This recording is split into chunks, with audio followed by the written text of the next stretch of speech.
A vinda do Espírito Santo. Chegando o dia de Pentecostes, estavam todos reunidos no mesmo lugar. De repente, veio do céu um ruído, como se soprasse um vento impetuoso, e encheu toda a casa onde estavam sentados. Apareceu-lhes então uma espécie de línguas de fogo, que se repartiram e pousaram sobre cada um deles. Ficaram todos cheios do Espírito Santo e começaram a falar em outras línguas, conforme o Espírito Santo lhes concedia que falassem. Achavam-se então em Jerusalém judeus piedosos de todas as nações que há debaixo do céu.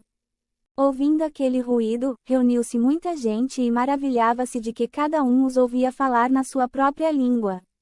Profundamente impressionados, manifestavam a sua admiração. Não são, porventura, galileus todos estes que falam?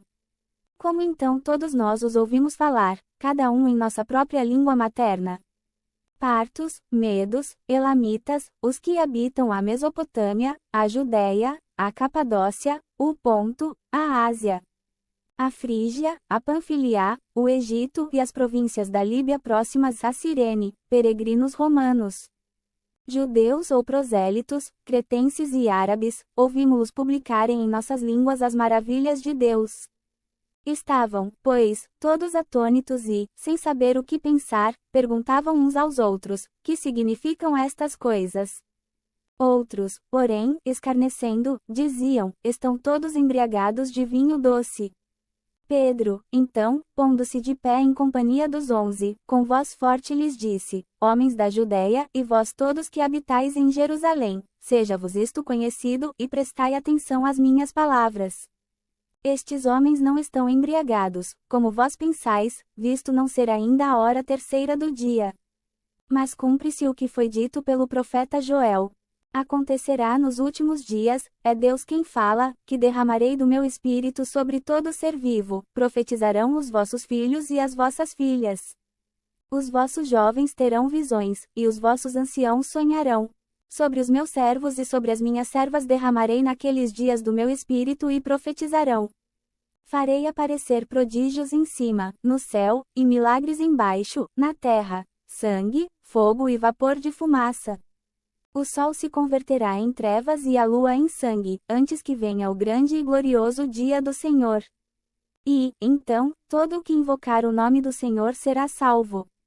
Israelitas, ouvi estas palavras: Jesus de Nazaré, homem de quem Deus tem dado testemunho diante de vós com milagres, prodígios e sinais que Deus por ele realizou no meio de vós, como vós mesmos o sabeis. Depois de ter sido entregue, segundo determinado desígnio e presciência de Deus, vós o matastes, crucificando-o por mãos de ímpios. Mas Deus o ressuscitou, rompendo os grilhões da morte, porque não era possível que ela o retivesse em seu poder. Pois dele diz Davi: eu via sempre o Senhor perto de mim, pois ele está à minha direita, para que eu não seja abalado. Alegrou-se por isso o meu coração e a minha língua exultou. Sim, também a minha carne repousará na esperança. Pois não deixarás a minha alma na região dos mortos, nem permitirás que o teu santo conheça a corrupção. Fizeste-me conhecer os caminhos da vida, e me encherás de alegria com a visão de tua face. Irmãos, seja permitido dizer-vos com franqueza: do patriarca Davi dizemos que morreu e foi sepultado, e o seu sepulcro está entre nós até o dia de hoje. Mas ele era profeta e sabia que Deus lhe havia jurado que um dos seus descendentes seria colocado no seu trono.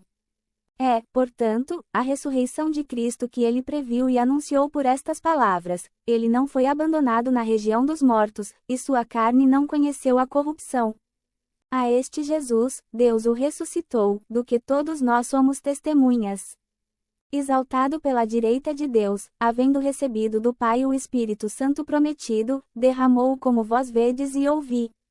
Pois Davi pessoalmente não subiu ao céu, todavia diz: o Senhor disse a meu Senhor: senta-te à minha direita, até que eu ponha os teus inimigos por escabelo dos teus pés.